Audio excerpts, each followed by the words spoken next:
রামানন্দ পেলেন গুরুর পদ। সারাদিন তার কাটে জপে তপে। সন্ধ্যাবেলায় ঠাকুরকে ভোজ্য করেন নিবেদন। তারপরে ভাঙে তাঁর উপবাস, যখন অন্তরে পান ঠাকুরের প্রসাদ। সেদিন মন্দিরে উৎসব। রাজা এলেন, রানী এলেন, এলেন পণ্ডিতেরা দূর দূর থেকে, এলেন নানা চিহ্নধারী, নানা সম্প্রদায়ের ভক্তদল। সন্ধ্যাবেলায় স্নান শেষ করে রামানন্দ নৈবেদ্য দিলেন ঠাকুরের পায়ে। প্রসাদ নামল না তার অন্তরে, আহার হলো না সেদিন।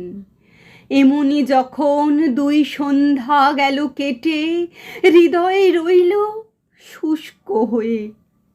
গুরু বললেন মাটিতে ঠেকিয়ে মাথা, ঠাকুর কি অপরাধ করেছি?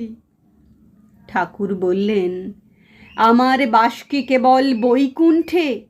সেদিন আমার মন্দিরে প্রবেশ পায়নি যারা, আমার স্পর্শ যে তাদের সর্বাঙ্গে। আমারই প্রাদোদক নিয়ে প্রাণপ্রবাহিনী বইছে তাদের শিরায়, তাদের অপমান আমাকে বেজেছে। আজ তোমার হাতের নৈবেদ্য অশুচি। লোকস্থিতি রক্ষা করতে হবে যে প্রভু, বলে গুরু চেয়ে রইলেন ঠাকুরের মুখের দিকে। ঠাকুরের চক্ষু দীপ্ত হয়ে উঠল। বললেন, যে লোকসৃষ্টি স্বয়ং আমার, যার প্রাঙ্গণে সকল মানুষের নিমন্ত্রণ, তার মধ্যে তোমার লোকস্থিতির বেড়া তুলে তুমি আমার অধিকারে সীমা দিতে চাও? এত বড় স্পর্ধা! রামানন্দ বললেন, প্রভাতেই যাব এ সীমা ছেড়ে, দেব আমার অহংকার দূর করে তোমার বিশ্বলোকে। তখন রাত্রি ৩ প্রহর। আকাশের তারাগুলি যেন ধ্যানমগ্ন। গুরুর নিদ্রা গেল ভেঙে। শুনতে পেলেন, সময় হয়েছে, ওঠো, প্রতিজ্ঞা পালন করো। রামানন্দ হাত জোর করে বললেন, এখনো রাত্রি গভীর, পথ অন্ধকার, পাখিরা নীরব, প্রভাতের অপেক্ষায় আছি। ঠাকুর বললেন, প্রভাত কি রাত্রির অবসানে? যখনই চিত্ত জেগেছে, শুনেছ বাণী, তখনই এসেছে প্রভাত। যাও তোমার ব্রত পালনে। রামানন্দ বাহির হলেন পথে একাকী।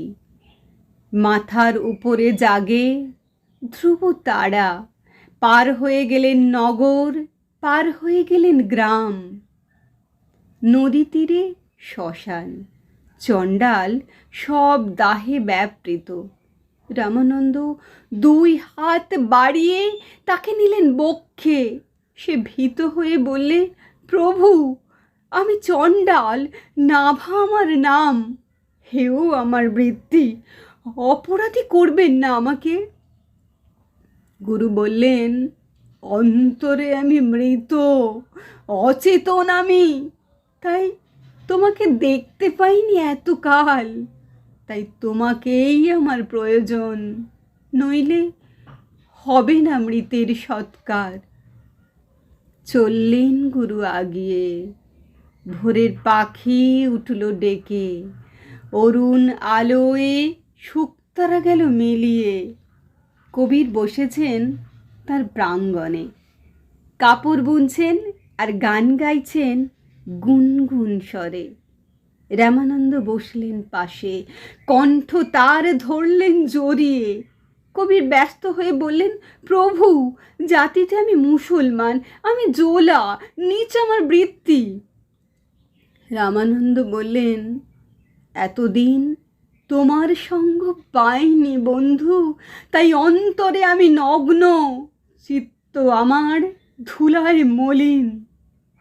আজ আমি পরব সূচি বস্ত্র তোমার হাতে, আমার লজ্জা যাবে দূর হয়ে।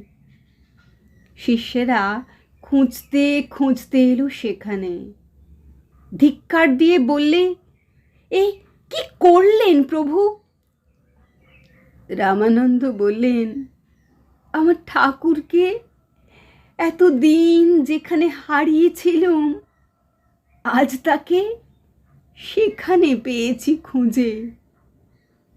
সূর্য উঠল আকাশে, আলো এসে পড়ল গুরুর আনন্দিত মুখে।